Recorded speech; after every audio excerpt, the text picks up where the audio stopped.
he can float over it with ease. Of course, we need to make sure our barley plant gets to the shed so that we can make use of it to make our cereal. So Carl's following me around in the New Holland 280 with a 16-ton trailer behind, kindly lent to us by Ernesto today. And as you'll see on the top of Chris's combine, that's not an upside down tent, that is his tank. And that can hold up to 8 tons of our barley corn. And that can make up to 24,000 boxes of Kellogg cereal. So the spout comes out, Carl comes in and he's ready to collect our corn. The black flap on the end of our spout, that's able so that Chris can shoot the corn into the trailer so it gets there nice and safe, and we're making the maximum out of our trailer. Our trailer is a 16 ton, meaning that he can take 2 loads, 2 full tanks off of Chris's combine before he needs to go back to the shed.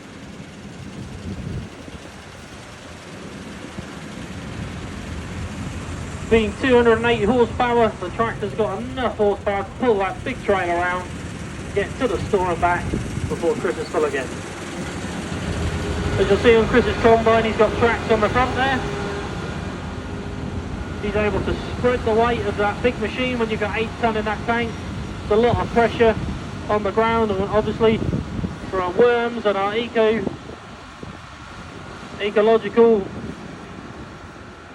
friends in the ground, we don't want to be hurting them, we don't want to be squishing them, so them tracks are able to spread the weight nicely so that for our next crop we've not got stripes of heavy roadways inside the field.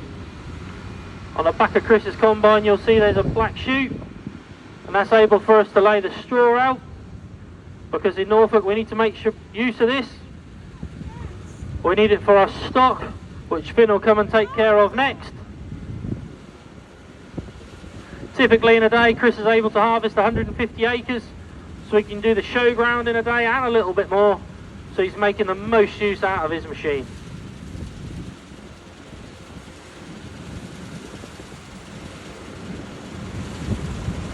Chris's machine has a 1250 litre fuel diesel tank, meaning that can take a fair lot of juice in a day to keep it going all day, because that is a big engine in that combine to keep running all day.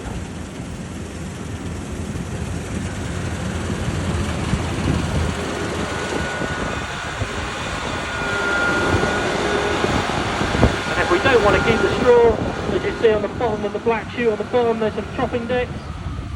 So if Chris doesn't need to keep his straw and we need to incorporate it into the next crop, we can turn them on and chop up to 2 or 3 mil finely chopped straw, and it can be sent into the next crop.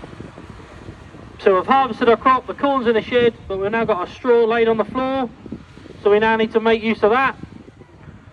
So we'll give our friend Finn a ring, who's going to come in with our tractor and baler to bale up the straw.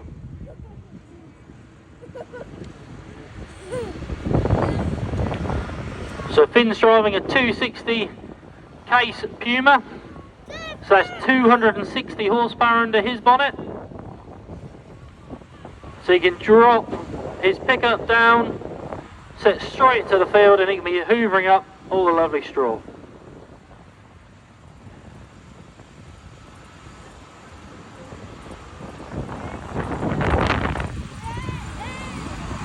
As you see on the front, the little skipping noise, that's his pickup. 1,000 little tines going around at 1,000 times a minute to scoop up as much straw as we can. And as he heads away from us now, you'll see a massive plunger in the back of the chamber. That's so that he can keep the bales as tight as possible, and each plunger hit is a flake we're putting in our bale. Our bales today, we want to have between 30 to 38 flakes, so that our cows, our sheep, our goats, our guinea pigs, any form of livestock that needs good bedding, we've got a nice bale, so we've got nice straw ready to spread out for them to sleep on or put into their feed. Of course, today in agriculture we need to be making use of all the products we can So thin straw, if we can't put it into a livestock unit, we can sell it across to a power station so it can be sold to make power to power our homes, towns, in renewable energy. But of course, there's a little bit of wasted in our livestock side with the string, but we don't want to lose that. So our string can be sent away, recycled, and in Finn's baler today, he's got recycled string.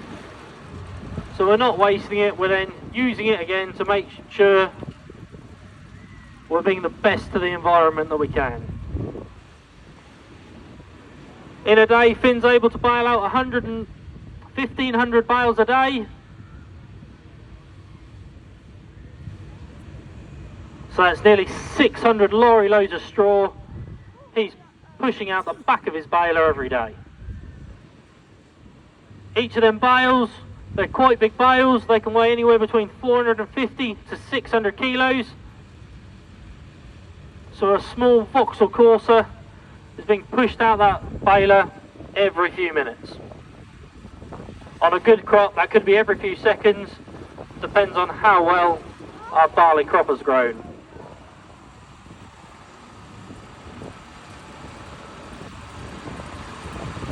As you'll see on the top, there's some little shiny bits, they're lollipops, and every time one of them goes up and down, that's the knot going to make sure our bales are tied together. So Finn can now lift his pickup up, turn them pickup tines off, and he can head off to the next field. So to recap, for those who joined late, so we start off, we want to make sure our seed gets the best possible start, so we're drilling it with our modern technology drill, being put into the ground a few centimetres in and getting the best possible start it can. 6 metres at a time, Robert's able to cover our fields as quick as possible. Next up we have Jamie in his John Deere with his Greenstar GPS unit. He's able to feed our crop so that it makes sure it grows nice and strong and able to process the information. Harvey's able to spray it, make sure our crop's clean, hasn't got anything that's going to hinder it growing. And then we have Chris with his combine, so he's going to harvest it all up, making sure we get the best out of the crop that we can. A fun fact for you, Chris's combine here, the 8900, that's worth £700,000. That's nearly 3 houses could pay for that big combine right there. Our tractor and trailer make sure that the corn goes to the shed as quick and as safe as possible in the best economic way, so Chris isn't waiting on the combine. And then Finn's here with his baler to hoover up all the straw so that all our crop is being used. And that's a show of how modern agriculture is used today with our barley plant. All of our equipment today, there's stands of all of our dealers, so please feel free to hop on to their stands, ask them any questions. If you want to know more about becoming a farmer, there's Norfolk Young Farmers. You don't have to be a farmer to be a young farmer. There's Easton College and other ways to educate yourselves on more things today.